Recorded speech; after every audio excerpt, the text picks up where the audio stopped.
सिवाय नफरत फैलाने के कोई और काम इस मुल्क में हो नहीं रहा। अगर मैं ये कहूं कि आपकी और मेरी कम्युनिटी की हैसियत आज की डेट में कीड़े मकोड़े से ज्यादा नहीं है, जिस तरीके की जुल्म और ज्यादती उत्तर प्रदेश और देश के अनेक राज्यों में हो रही है, कोई बोलने वाला नहीं है।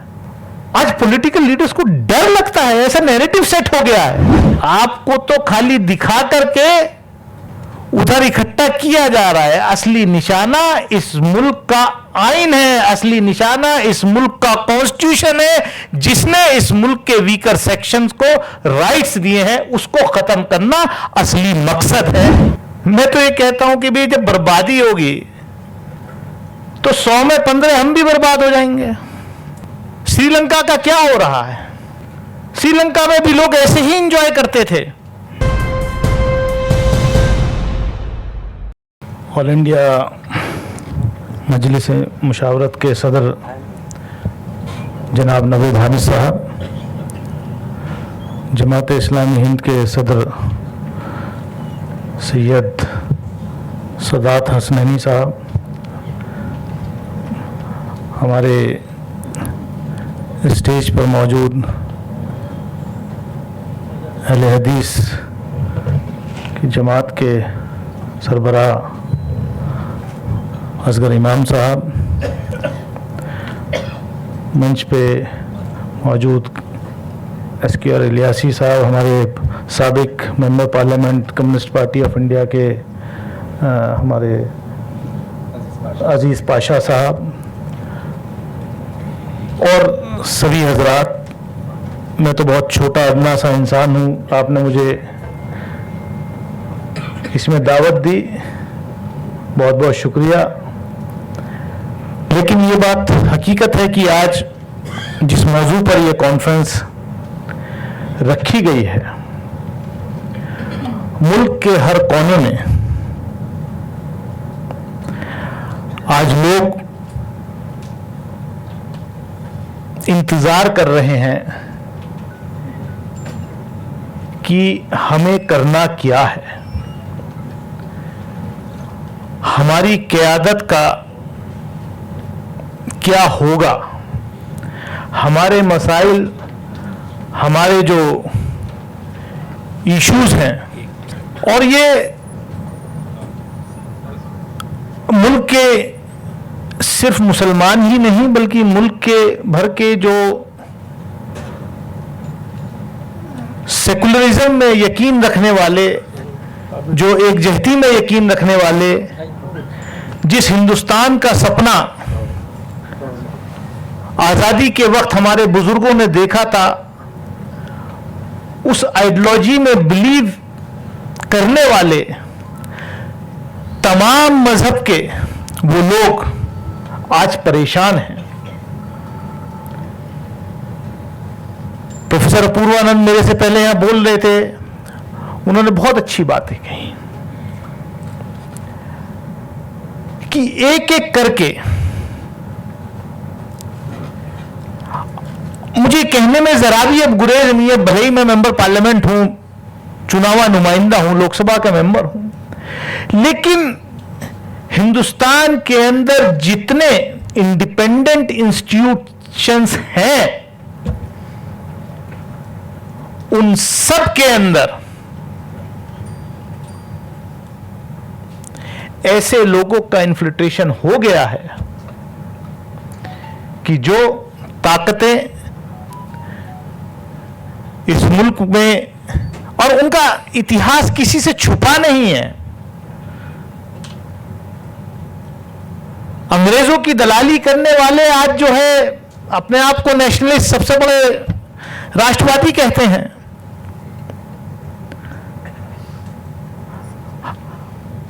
हमारे इतिहास को, मुल्क के इतिहास को बदला जा रहा है, मुल्क की हिस्ट्री को बदला जा रहा है, और वो कौमें, वो मुल्क कभी भी प्रोग्रेस नहीं कर सकते जो अपनी हिस्ट्री को बदलने की कोशिश करते हैं। आप कहां तक बदलोगे? और बदकिस्मती इस बात की है कि जो जो काम वो करते हैं उससे इस देश का एक बड़ा तबका उसको एंजॉय कर रहा है। अभी यहां 80-20 की बात यूपी के इलेक्शन में भी हुई, अभी प्रोफेसर अपूर्वानंद साहब भी कह के गए। मैं तो ये कहता हूं कि भाई जब बर्बादी होगी तो 100 में 15 हम भी बर्बाद हो जाएंगे। श्रीलंका का क्या हो रहा है? श्रीलंका में भी लोग ऐसे ही एंजॉय करते थे और आज किस चौराहे पर खड़ा है?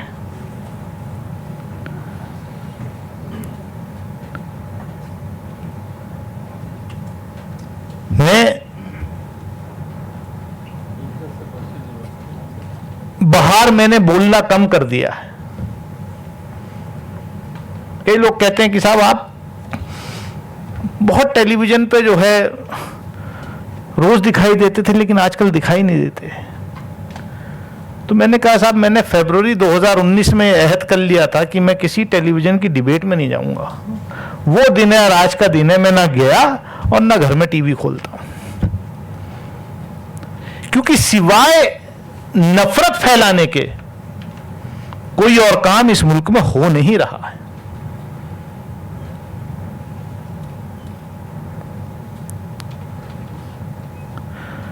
ठीक है, मुल्क की आवाम ने मेजॉरिटी दी है आपको, लेकिन पार्लियामेंट्री डेमोक्रेसी का यह मतलब नहीं होता कि आप हर चीज को बुलडोज करते हुए चले जाएंगे। और एक नैरेटिव तय किया जाता है। मैं अभी, आपको याद होगा हैदराबाद के कई दोस्त यहां बैठे हैं, 2019 नवंबर दिसंबर की शायद वाकया है कि वहां एक किसी लड़की के साथ स्कूटी पर वो जा रही थी, एक रेप की घटना हुई थी। अगले दिन 4, 5, 6 जो भी सो कॉल्ड कल्प्रिट थे उनको एनकाउंटर में मार गिराया। पूरा देश का मीडिया और हिंदुस्तान की पार्लियामेंट, मैं भी उसका रुकन हूं, वाहवाही कर रहा था, बहुत अच्छा काम किया है। लेकिन मुझे हवाओं के विपरीत चलने की आदत है, बल्कि मेरी लीडर ने भी ट्वीट कर कहा बहुत अच्छा काम किया और लॉ एंड ऑर्डर ऐसा ही होना चाहिए। लेकिन लोकसभा के अंदर मैंने उस दिन कहा कि यह हक उन पुलिस वालों को नहीं दिया गया है कि उनको बगैर सुने, बगैर ट्रायल के आप इस तरीके से मार गिराएंगे। और अभी मैं मोबाइल देख रहा था कि खबर यह आई है कि सुप्रीम कोर्ट ने जो उस घटना के ऊपर कमीशन अपॉइंट किया था, उस कमीशन ने अभी चंद मिनट पहले रिपोर्ट दी है कि वो फर्जी एनकाउंटर था और उन 10 पुलिस वालों के खिलाफ जो है हत्या का मुकदमा दर्ज किया गया। मैं बात ये इसलिए कह रहा हूं कि नैरेटिव बनाया जाता, माहौल बनाया जाता, उस माहौल में अच्छे बुरे सब बह जाते हैं। हमें उस नैरेटिव के खिलाफ खड़े होना है। जो हमारे कॉन्स्टिट्यूशनल राइट्स हैं उनका इस्तेमाल करते हुए हम खड़े होंगे।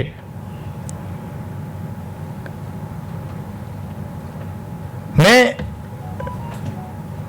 ज्यादा कुछ ना कहते हुए मैं यही कहूंगा, 2 दिन आपकी ये कॉन्फ्रेंस चलेगी।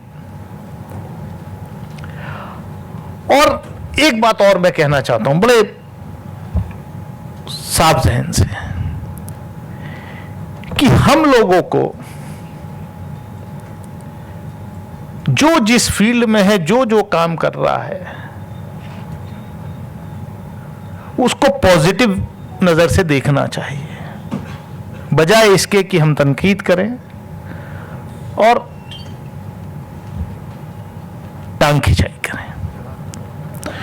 मेरा काम अगर पार्लियामेंट में है तो मैं वहां करूं, आपका काम अगर यूनिवर्सिटी में पढ़ाने का है तो आप करें। और माहौल जो मुल्क में है उसको ध्यान में रखते हुए, बजाय इसके कि हम बहुत जज्बाती बयान दे करके उन टेलीविजन वालों को, उन टीवी के एंकर्स को फॉडर प्रोवाइड करें, उससे अच्छा यह है कि हम जैसे आज हम लोग यहां बैठे हैं, संजीदगी के साथ 2 दिन यहां डेलिब्रेशन करें और फिर आगे क्या रद्देमल होना चाहिए इश्यूज पर, यहां से कुछ कॉन्क्रीट तय करके हम लोग उठें। मैंने तो कहा एक दिन पार्लियामेंट के अंदर कि साहब, इस कम्युनिटी की सबसे ज्यादा अगर कहीं रिप्रेजेंटेशन है तो वो एक जगह है, वो है जेल। तो मैंने सवाल पूछ लिया था 2019 में कि साहब ये बता दीजिए कि वीकर सेक्शन के कितने लोग परसेंटेज जेल में है। तो मिनिस्टर ने बड़े उससे जवाब दिया, प्राइम मिनिस्टर भी बैठे हुए थे उस वक्त, नहीं हम रिलीजियस बेसिस पर काउंटिंग नहीं कराते। लेकिन अभी एक रिपोर्ट आई है कुछ दिन पहले कि more than 20% under trials Muslims are in Indian jails। 73% weaker section के लोग हैं जो SC, ST, OBC और माइनॉरिटीज के लोग हैं जो जेल में। UAPA जैसे केसेस, सेडिशन जैसे केसेस अगर आप देखेंगे तो मेजॉरिटी हमारे ही लोगों पर, वीकर सेक्शन के ही लोगों पर वो केसेस लगाएंगे।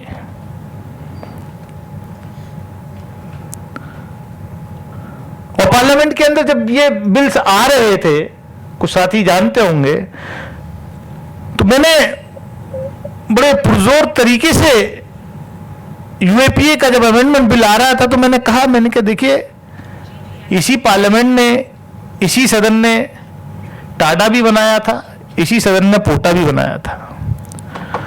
और मैंने कहा टाडा और पोटा का कितना दुरुपयोग हुआ ये सब जानते हैं। मैंने कहा देखिए, ये हमारे साथी बैठे हैं, रूलिंग पार्टी के मेंबर हैं, इनको टाडा में गिरफ्तार किया गया था। अगर टाडा रिपील ना हुआ होता तो आज ये बृजभूषण सिंह आज बीजेपी के सांसद के रूप में लोकसभा में ना बैठे होते। तो टाडा को भी रिपील किया गया, पोटा को भी रिपील किया गया, क्योंकि पब्लिक में अवेयरनेस आई। और इंशाअल्लाह मुझे पूरी उम्मीद है कि आने वाले वक्त में ये यूएपीए जैसे जो कानूनों का मिसयूज हो रहा है, इनको भी रिपील किया जाएगा। सीएए, एनआरसी में जो नौजवान प्रोटेस्ट कर रहे थे, अब प्रोटेस्ट का हक तो हमारे आईन ने दिया है हमें, उन पे उठा करके यूएपीए लगा दिया, उन पे उठा करके सेडिशन के चार्जेस लगा दिए।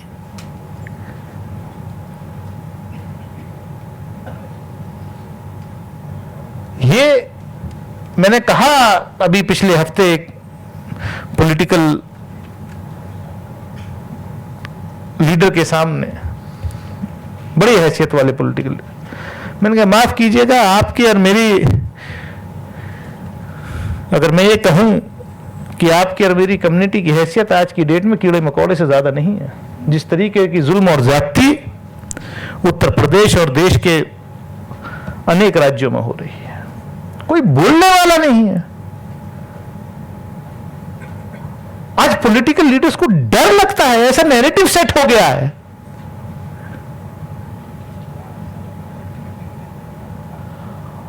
और लगातार ये कोशिश हो रही है कि कैसे आपका रिप्रेजेंटेशन जो है असेंबली और पार्लियामेंट में कम किया जाए, और वो हो रहा है।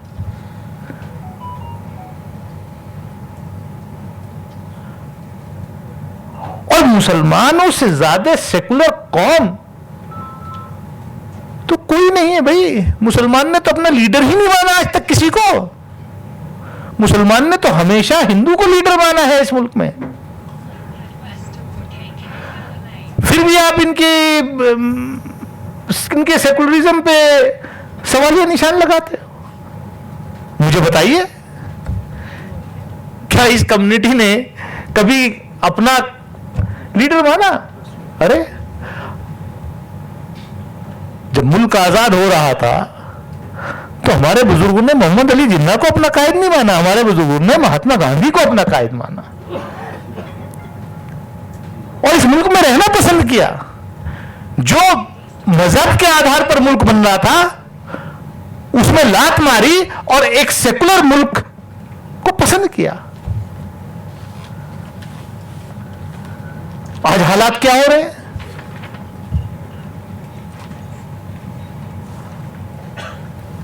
हालात किसी से छुपे नहीं है। मैं ज्यादा कुछ ना कहते हुए, क्योंकि 2 दिन ये कॉन्फ्रेंस चलेगी, मैंने पहले ही कहा, मैं तो इतने सब यहां पर मुल्क भर से आए, अलग अलग शोबों में अपने अपने फील्ड्स में के सब मास्टर्स हैं। आप सब मिलकर के इस मुल्क को, इस कौम को कोई रोशनी और रास्ता दिखाइए। मैं इतना ही कहूंगा अपनी तरफ से कि being a member of parliament, मेरे लायक, मेरा जहां आप इस्तेमाल कर सकते हैं मुल्क की एकजहती के लिए, इस मुल्क की तरक्की के लिए, इस कौम की को इंसाफ दिलाने के लिए, जो हमारे कॉन्स्टिट्यूशनल राइट्स हैं, उसके तहत मैं आपके डिस्पोजल पर हूं। और हमेशा मेरी कोशिश रहती है कि मैं अपनी कम्युनिटी और अपने मुल्क के जो इंटेलेक्चुअल्स हैं, जो अपने सब्जेक्ट्स पर कमांड रखते हैं, उनसे मैं हमेशा मशवरा करने की कोशिश करता हूं और उनसे फीडबैक लेता हूं और अपनी बात को, आपकी बात को, जो इस मुल्क में जो वीकर सेक्शन है, जिसकी आवाज को दबाने की लगातार कोशिश हो रही है, जिनके हक को, जिनके राइट्स को छीनने की कोशिश हो रही है, मैं उस आवाज को हमेशा पार्लियामेंट के फ्लोर पर रखने की कोशिश करता हूं। और ये बात समझनी पड़ेगी कि निशाना आप नहीं है, आपको तो खाली दिखा करके उधर इकट्ठा किया जा रहा है। असली निशाना इस मुल्क का आइन है, असली निशाना इस मुल्क का कॉन्स्टिट्यूशन है, जिसने इस मुल्क के वीकर सेक्शंस को राइट्स दिए हैं, उसको खत्म करना असली मकसद है। ये बात हमें उन वीकर सेक्शन के लोगों को समझानी पड़ेगी जाकर के, जो इस देश के दलित हैं, शेड्यूल कास्ट हैं, SC ST हैं, OBCs हैं, कि आप इसमें खुश मत होइए। वो किसी ने अच्छा कहा कि अब्दुल तो कल भी पंचर लगाता था, आज भी पंचर लगा रहा है। असली मकसद इस मुल्क में रिजर्वेशन खत्म करना है। असली मकसद इस मुल्क में जो constitutional rights SC ST OBCs को दिए गए हैं, वीकर सेक्शन को दिए हुए हैं, वो खत्म करना है, मनुस्मृति लागू करनी है। असली मकसद 100 साल RSS के पूरे हो रहे हैं 2025 में, उनको गुरु दक्षिणा देनी है। और वो गुरु दक्षिणा कैसे दी जाएगी कि इस मुल्क का जो आइन है उसको बदलना है, उसमें तरमीम करना है। ये नियत उनकी इस बारे में सब जानते हैं। मैं ज्यादा कुछ ना कहते हुए यहीं पर अपनी बात खत्म करूंगा। बहुत बहुत शुक्रिया।